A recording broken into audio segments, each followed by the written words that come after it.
saat Yesus Kristus disalib, di mana letak kuasanya? Oke, sabar.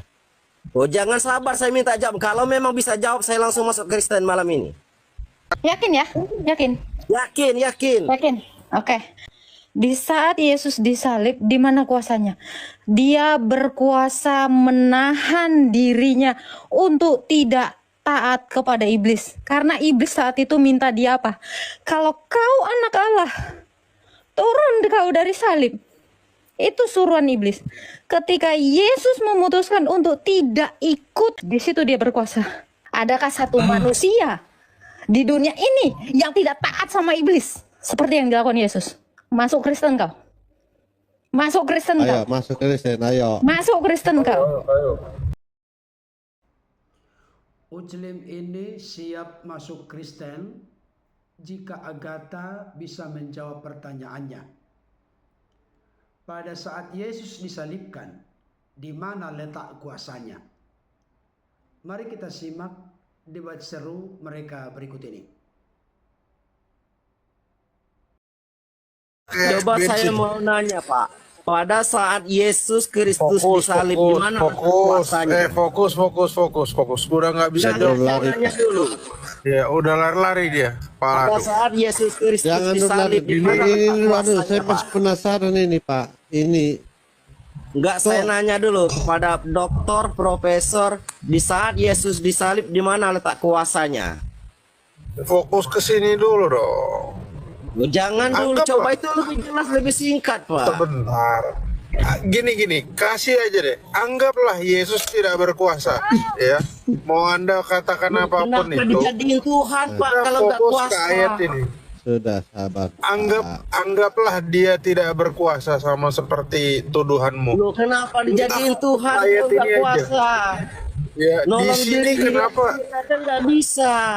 Sudah. Silakan Pak Ladu, lanjut. Oke, letak kuasanya ketika dia bangkit sudah ya. Ada. Lah nanti dulu, Pak. Itu kan Sudah Bapak dia makanya kuasa Bapak dia, kan iya ya. Pada profesor saat dia dan disalib habis dia itu mati dan harus dia dipikir bangkit, secara itulah logika. kuasanya. Saya tunggu sampai kapan? Makanya saya bilang di saat Yesus Kristus disalib, di mana letak kuasanya? Oke, sabar. Oh, jangan sabar, saya minta jawab. Kalau memang bisa jawab, saya langsung masuk Kristen malam ini. Yakin ya? Yakin? Yakin, yakin. Yakin? Oke. Di saat Yesus disalib, di mana kuasanya?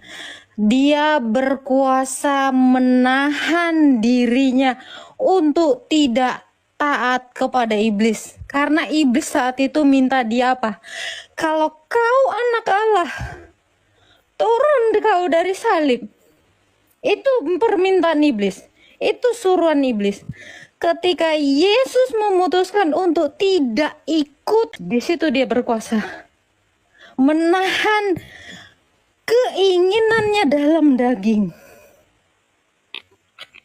Itu adalah kuasanya. Ketika kamu dimintai iblis untuk berzina, kau berzina, di situ kau kalah. Kau tidak punya kuasa atas dirimu sendiri, tetapi kau dikendalikan iblis. Seperti itu juga Kristus. Di dalam kemanusiaannya, iblis itu tidak bisa menyuruh dia turun dari salib. Itu kuasa dia. Adakah satu manusia di dunia ini yang tidak taat sama iblis seperti yang dilakukan Yesus? Masuk Kristen kau. Masuk Kristen kau. Ayo, masuk Kristen, ayo. Masuk Kristen kau. Ayo. Waduh, ini dilihat 2.200 orang loh. Ayo, habis loh. Coba kau. Kalau iblis nyuruh kau ngewek, pasti kau Saya ngewek. jelaskan dulu. Kalau memang Yesus berkuasa, Cabut. Kau nggak ngerti arti berkuasa dalam kehendak manusia. Siapa di dunia ini yang satu-satunya tidak berdosa? Artinya dia tidak taat kepada iblis.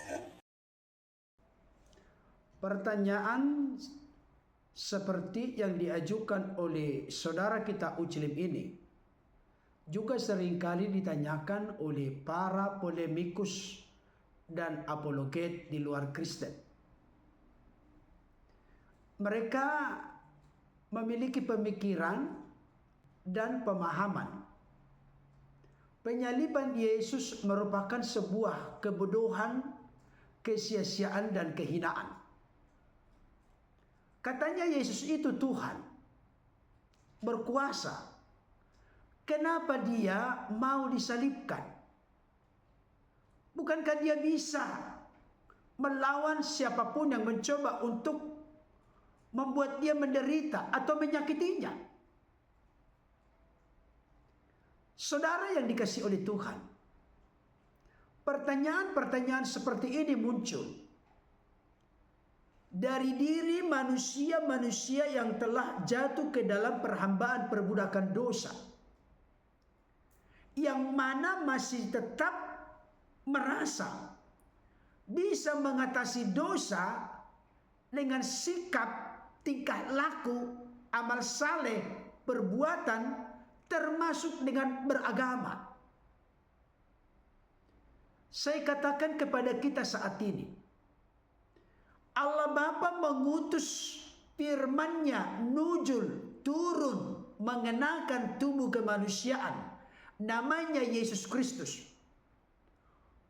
Atas dasar kasih-Nya, di mana Allah Bapa yang maha baik itu, Allah Bapa yang maha kasih itu, mengerti dan menyadari betul manusia yang telah jatuh ke dalam perhambaan perbudakan dosa tidak bisa mengatasi dosa dengan cara apapun, karena manusia telah ada dalam kondisi keadaan yang berdosa. Tidak mungkin orang buta bisa menuntun orang buta. Tidak mungkin orang berdosa bisa menyelamatkan orang berdosa. Hanya pribadi yang tidak berdosa, dan satu-satunya pribadi yang tidak berdosa adalah Yesus, yang memiliki hak, otoritas, dan kuasa untuk membebaskan, menebus, menyelamatkan manusia dari dosa. Dengan cara apakah Allah menyelamatkan manusia dari dosa? Tentu kita melihat dari sejarah kejatuhan Adam dan Hawa. Mereka berupaya untuk menutupi rasa malu mereka dengan mengambil daun pohon ara, menutupi ketelanjangan mereka dengan daun pohon ara. Dan Tuhan Allah melihat itu tidak memadai, menutupi rasa malu mereka. Maka Allah pun mengorbankan binatang, menumpahkan darahnya ke tanah, dan mengenakan kulit binatang itu untuk dipakai oleh manusia. Allah sendiri yang mengenakan. Dengan kata lain, hanya kebenaran yang Allah lekatkan kepada Adam dan Hawa lewat korban binatang. Darahnya tertumpah ke tanah, sehingga mereka dimungkinkan menutupi ketelanjangan, rasa malu, rasa takut, rasa keterpisahan, dan keberdosaan mereka di hadapan Allah. Itulah yang dijanjikan oleh Allah di dalam Kejadian 3 ayat 15. Keturunan perempuan akan meremukkan kepala si ular. Si ular yang dimaksud di sini merupakan gambaran dari kuasa iblis, setan. Saudara yang dikasihi oleh Tuhan, bagaimana caranya meremukkan kepala si ular, mengalahkan penguasa dunia ini, yaitu iblis, setan, roh jahat, dan penguasa-penguasa penghulu-penghulu di udara? Caranya bagaimana? Maka Allah pun mengutus nabi-nabinya menubuatkan akan kedatangan Mesias, anak Allah yang hidup, dengan cara mengenakan tubuh kemanusiaan lewat kelahiran dari Bunda Maria bernama Yesus Kristus. Jadi kematian Yesus di kayu salib itu telah diberitakan oleh para nabi. bagaimana matinya, apa saja yang akan diperlakukan kepadanya, itu sudah dinubuatkan. Dan semua yang terjadi pada Yesus, termasuk dalam proses penyaliban, itu telah disampaikan terlebih dahulu, jauh-jauh puluhan ratusan tahun kepada para nabinya, bahwa itu akan tergenapi dengan kedatangan Yesus Kristus dan kesediaannya mati di kayu salib. Jadi saudara kita Uclim ini sangat picik, dangkal, dan miskin. Bahkan membuat tantangan, kalau ada yang bisa menjawab, maka saya langsung masuk Kristen. Itu pun konsep yang keliru dan salah. Seseorang menjadi Kristen, pengikut Kristus, percaya Yesus sebagai Tuhan Juru Selamat, itu bukan pilihan manusia, tapi kasih karunia Allah dalam Kristus Yesus yang memilih setiap manusia yang ada di dunia ini. Yohanes 15 ayat 16 jelas berkata, bukan kamu yang memilih aku, tapi akulah yang memilih kamu. Jadi kalau saya ini bisa percaya kepada Yesus sebagai Tuhan Juru Selamat, oleh karena Roh Kudus yang mengisapkan saya akan dosa karena tidak percaya kepada Yesus sebagai Tuhan Juru Selamat, akhirnya percaya. Roh Kudus lain bekerja di hati saya, mengakui, mempercayai, meyakini Yesus Kristus adalah Tuhan Juru Selamat, dan memang Dia dari sejak kekal adalah Tuhan, penguasa atas sorga dan bumi, bahkan penguasa atas segala ciptaannya. Saudaraku Uclim yang suka menantang Agatha, Prof, Metatron, dan Ladusi, di dalam pernyataanmu yang kelihatannya begitu percaya diri, begitu arogan, saya mau katakan kepadamu saat ini, sadari dirimu yang sudah ada dalam perhambaan perbudakan dosa. Itu sudah terjadi sejak kejatuhan Adam dan Hawa ke dalam dosa. Natur yang berdosa itu sudah ada dalam diri manusia. Apa buktinya?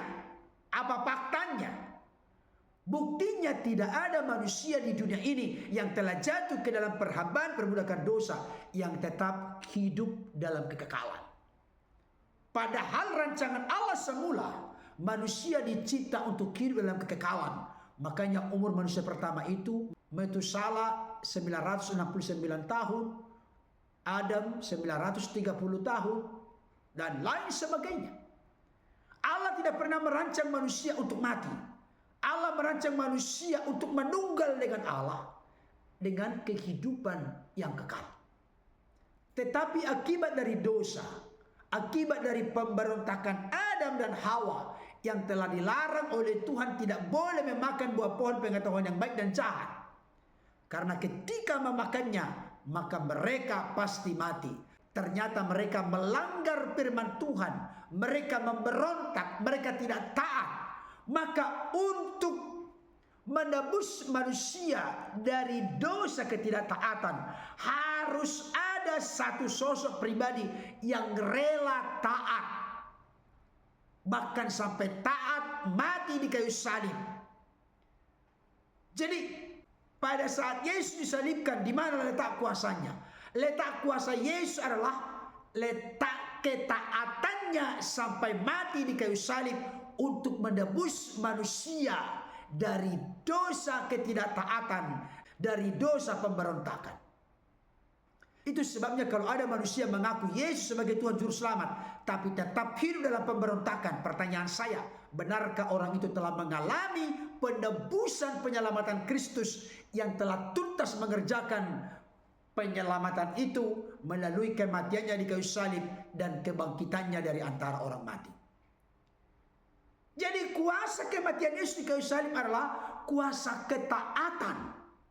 Itu sebabnya di dalam Filipi 2 ayat ke-8 jelas berkata, dan dalam keadaan sebagai manusia, Yesus telah merendahkan diri dan taat, bahkan sampai taat mati di kayu salib.